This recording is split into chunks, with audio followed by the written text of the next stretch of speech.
Greetings, dear precious spirit soul, magnificent being that you are. Activate your entrepreneurial nature.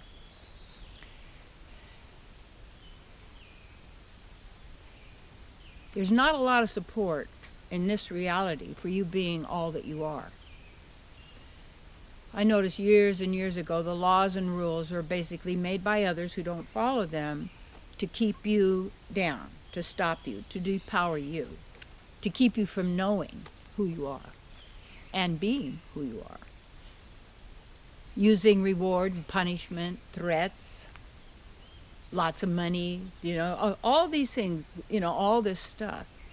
Not just, we're not trashing the word money. We just think of money as fertilizer. To fertilize your crop. It's very much like gardening. Life is gardening, basically. And I've been working at gardening here for quite a few years. My dear friend Ruben from a long time ago, whatever, but dear soul, is just a great gardener. I mean, just automatically, first time, just everything. It's got to be memory, knowing. It's just tuning in. And I got to receive all of the great food and all of that, and then knowing I needed to and wanted to learn to garden. In fact, children should have a garden, everybody. Because what happens is children are so impressionable, that as children we take on what the big people say and tell us, and they're bigger than we are in body, so looks like less powerful. And thinking that body size or brain size has to do with how really intelligent you are and who you are. But that's not true at all. I look at my kitty. She got a little teeny pea brain, but boy, is she smart. She doesn't have to think. But I know when I watch her, she's like, cat wisdom taught me a lot. But also, I don't know birds. But anyway, they're tricky, these cats. But anyway, to take a look at our entrepreneurial qualities and abilities, and to bring forth products and services that are good for the earth, good for humans, peoples, body peoples, animals, fish, everything. Why not? And because what you do now, it's also a ritual. And rituals work, just like if you were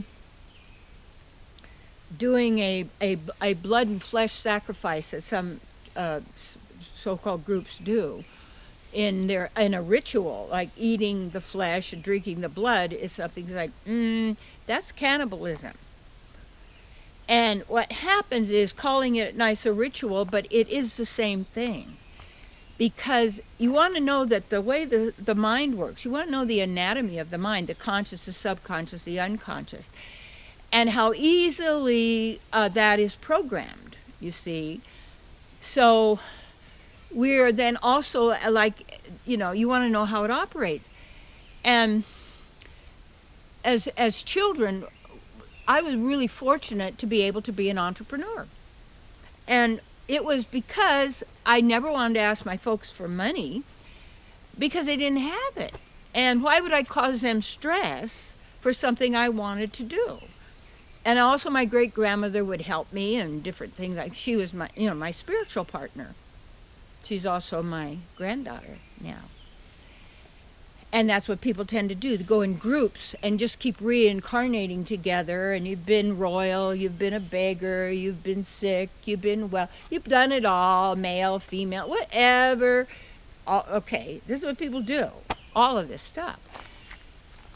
And what you get was, why keep doing it? Oh, well, because then you're going to go. Really? Have you ever examined this concept of this? Because reincarnation is basically created by agreements stored in the subconscious and unconscious, operating automatically, controlling how we're reacting, what we're believing, what we're doing, who we are, you know, all of this. And most people don't. I mean, it's like you got to, if you took your car to a garage, wouldn't you want to go to a really good mechanic that knew how to fix a car or do the thing or whatever that is? But people don't do that for themselves. And so as children, and as a child, I had the freedom to explore and to do things. I had circuses, we had theaters, we had restaurants. I was selling Christmas cards. You know, we got my twin sisters a bicycle because, you know, Christmas, whatever it was. The coins, you know, that my dad would drop through his pockets when he'd have a rest on the sofa, underneath the merry-go-round after school, where the kids, you know, their lunch money would fall out of their pockets into the sand, because my school is in Newport Beach, right on the beach. So to activate your entrepreneurship, you can't be thinking about how much money you're going to make, how great. See, what happens is 9 out of 10 times when people go to a business or to be an entrepreneur or to work or whatever you call that, 9 out of 10 times, if you do it for money, you really lose money and energy and vitality, and there's no life force because there's no vision. There's no purpose or mission. And there's actually really no purpose for reincarnation. You have to understand, no real purpose. But we believe there's because we've been taught that through these different things, or taught that there isn't, that this is it and you're gone, you go here, you go to heaven, you go to hell, you go there. But these are stories, these are narratives, these are things, they aren't even spiritually logical. So when you activate your entrepreneurial spirit, you're doing something because you know it's valuable, it's good for people, it's good for animals, all animals, you see. People say, well, you know, you have to look at this false reality is based on suffering and violence, whatever it may be. Even experimenting on animals in laboratories because we could justify that and that's okay. No, this is torture and pain.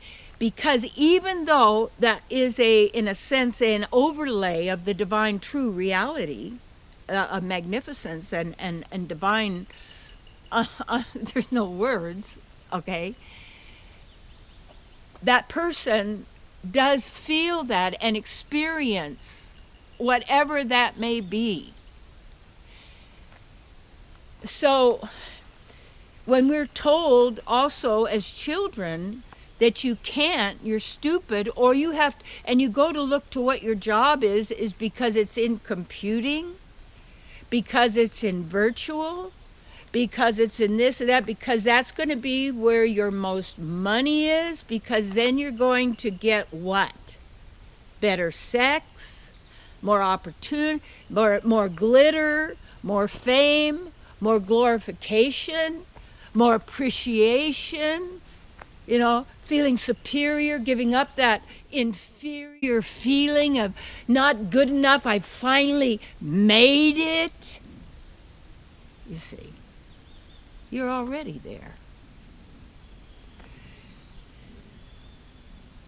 Goods and services, products that are natural, regenerating, what may I say? Because even our words are so limiting because of spell casting. Words are spelling, yes, for sentences. But just focus on what you can offer others that is good for them because it's good.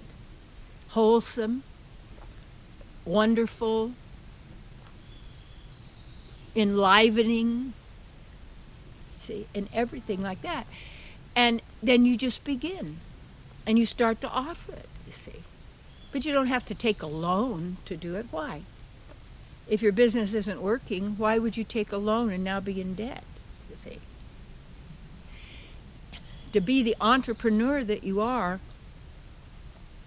is where your joy is, because it's where you're giving. And that sense of owning and being who you are, rather than looking that you're going to work for a big corporation and they're going to give you a lot of perks and you're going to be really recognized and people are finally going to get how fabulous you are and great you are and how much you've suffered and who you are, the story, blah, blah, blah. Because you're right here, right now. This is where you activate yourself. There's no future in that. Of course, you say, well, I'd like to activate. Well, great. So activate now. And you do that by being now, breathing into your heart. And then in that sense of, I have a couple of retreat workshops coming up here at Shasta. Highly recommend that. I keep them small, 6 people or less. Some are one. Some you could have a personal one, a 2-person, 3 group, all by yourself. But when it's a group, no more than 6. Sometimes there's 1, 3, 5, 6, but that's it. And it's on discovering your life's work and prospering from it, and how to do that and find that, and so that what you're doing is you're living, you're being. You're not waiting until you retire. You're not waiting until you get a raise. You're not I remember years ago, because I had my ministry in La Jolla, and there was a big thing then that women wanted to be Catholic priests, and it was like, and they didn't want you. Well, who cares? Go start your own thing down the street. That's what they did. You see, and then you build a story all the time. And well, I can't give my gifts because there's too many of them. There's too many singers. There's too many this. There's too many that. Really? You need to do that. And there are those who will love what you have to offer, you see. So activate your entrepreneurial spirit. And to know that, and when you do that, and I really suggest you think, email me, and I'll send you the flyer on email that back to you of the retreats, and you could also set up your own one, and they're a workshop, you see, because we work. It's not a vacation. You're not going to be sitting in the hot tub. No. I mean, of course, you can go do that anywhere if that's what you want, but this is life transforming. This is when you get to the heart of the matter. And you make these quantum leaps, or these magnificent leaps, not teeny tiny, smelly, itty bitsy, enormous advances in every aspect of your being. And you have to be courageous enough to do this, because that's all you've got, you see. And when you really get this, wherever you walk is holy ground, because you're there.